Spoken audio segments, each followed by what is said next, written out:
today we are going to talk about Tourette's syndrome awareness. So, we are going to talk about it. So, since I was, I think, 8, I got diagnosed with Tourette's syndrome. And you are born with it, except it does not come till later on in your life. You can have a thing where they're called tics. So there's a difference between tics and Tourette's. So we're going to talk about the difference between those. So tics are when you just have either vocal or just movements, and you cannot control that at all. Like, as you get older, you can learn to hide it in a sense, but it's not easy and it hurts really, really bad. Coming from me, I like to hide mine a lot, and it really hurts me. Like, I usually have to just make myself go in an Epsom salt bath because it hurts really bad. But that's not the point. So you either have one, and that's what we call tics. Okay, so Tourette's is when you have both vocal and movements. So meaning you can have, so we'll take me for example, because I don't like to show this stuff to the public or whatever, so I'm just going to tell you, obviously, because I will always cut out any sort of thing, if I start ticking or something in the middle of a video, I'll just cut it out. So also talking about it can make them a little worse, but for now I'm kind of just hiding it right now. It's hurting my arms a little bit, but we're okay. So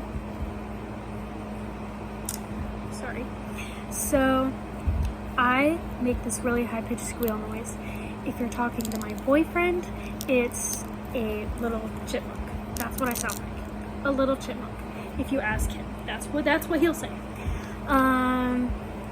And if also, I have ones where my arms will start twitching like that, all over my arm. My stomach will twitch. It's really not fun, guys. It's not. I'm just telling you right now, it's not. Because I'll start, in the middle of my sleep, my body will just go, and I'm like, good morning. That's one way to wake me up. And then my arm also spazzes out like that. And so my friends are very aware of this because I don't mean to, but sometimes I can accidentally hit them. And yeah. So that's the difference between Tourette's and tics. So let's talk about a tic attack. That's what we call it, is a tic attack. So if you think about it too much, something stresses you out, something's making you too anxious, it can escalate them really, really bad, way, way, way worse. And it's what we call a tic attack, where they just spaz and it does not stop for sometimes hours on end. I mean, mine once lasted for I think 3.5 hours.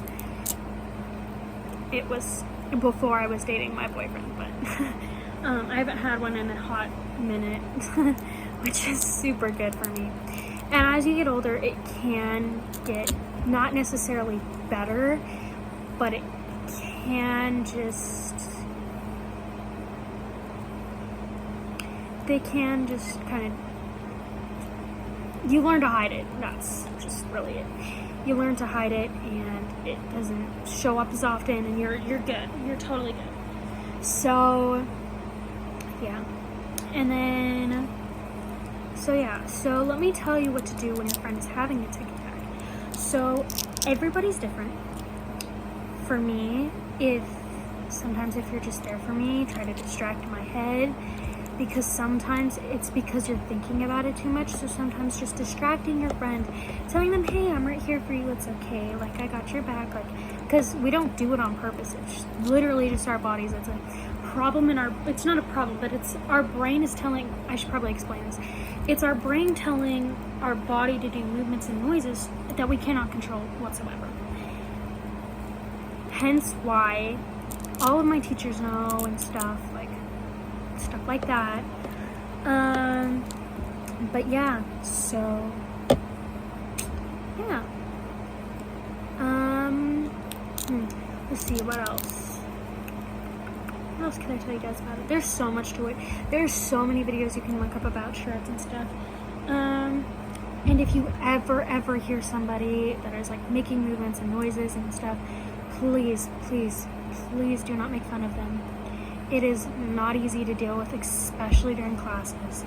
I have a little brother, and I will never ever show him on here ever because of safety reasons. But that kid has been bullied for it, and it's not okay. I was bullied for it as a little kid, and we had to like go in and talk to my whole class about it because kids were being so mean. They were like, you can control it, blah blah blah. But like, that's the thing, is not very many people knew about it, and like, it's just not okay to even joke about around people. Like, it's just not funny, and don't ever try to make it worse, ever, because it's really painful for the person that you're like making it worse for. Like, if you talk about it a lot around them, it can make it worse. So yeah, and don't ever say that someone's faking it, because you have no idea what it's like. The amount of times I've been told I'm faking it, at times I just want to be like, you know what, how about you go to my doctor and talk to him and then tell me that I'm faking it. All right, let's go with that. You go talk to my doctor. Okay? Like,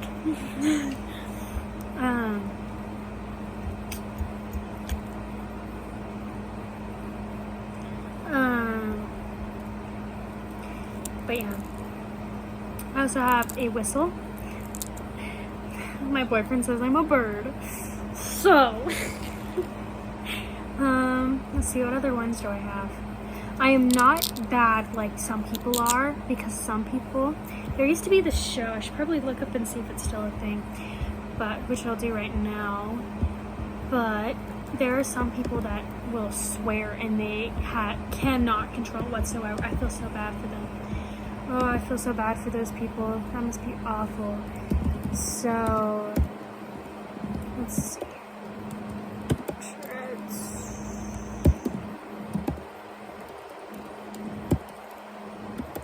And there is not a cure for Tourette's at all.